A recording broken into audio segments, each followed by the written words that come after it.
All right. Hi. I'm Dr. Ben Newman. This is Ask Dr. Ben. I am a coronavirus researcher. Ask me anything. And people do. Yeah, people definitely do. Next question is from David. How you doing? Yes, we know David. We used to work with David. Yeah, I guess we technically still work with David. All right, fine. Anyway, two questions. One, what does Ben think about the CDC guidelines, relaxing the mask wearing guidelines for fully vaccinated people? I'm not completely for it. Yeah.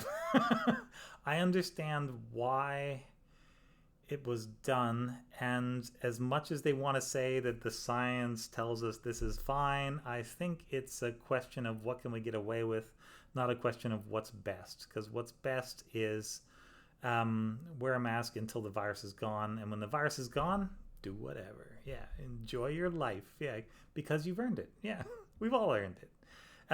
Question two. I noticed that Ben frequently cites preprints. Yeah, in some cases, yes. Sometimes to poke holes in them, sometimes to hold them up as this is a cool thing that's coming. Pay attention to this because it's going to be neat. Shouldn't you wait until those are fully reviewed and published in a respected journal? Yes and no. Yeah. That's a reasonable question. I think when you've got people who are just using preprints and saying, well, it's in a preprint, therefore this must be true, I think that is a little irresponsible. But the way I try to use preprints is I review them as if I was reviewing them for publication. And if there's anything out there that I am actually reviewing for publication, I am not going to talk about the preprint or review, because that would be messing up the review process, and that's not okay. That's that's a bad thing to do.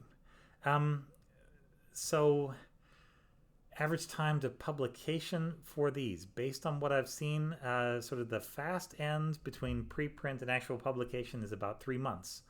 The slow end is more like 6 months, and this is for things that I thought were really good, that I reviewed in the review process and saw as a preprint at that point, and then eventually came out in a journal. And 6 months is too long to wait for some of this stuff. So if it's something I'm talking about, it's something that I have looked at and reviewed, and to my satisfaction. If I was doing the peer review, it stands up. It's okay. But yeah, I get what you're saying. But no, the peer review process is 2 or 3 or sometimes as many as 5 other people looking at it, doing what I'm doing, coming to some kind of conclusion, and then an editor looking at all of their recommendations and saying, yeah, or no, or maybe, but fix this stuff. So there's no magic to it. It is nice to have more of a safety net. I would definitely have more of a safety net if I only talked about things after they had come out in journals. But I don't know. That's the beauty and also the curse of the new preprint system. It moves things along faster, but you get some junk on the conveyor belt that would have been filtered out by the peer review process.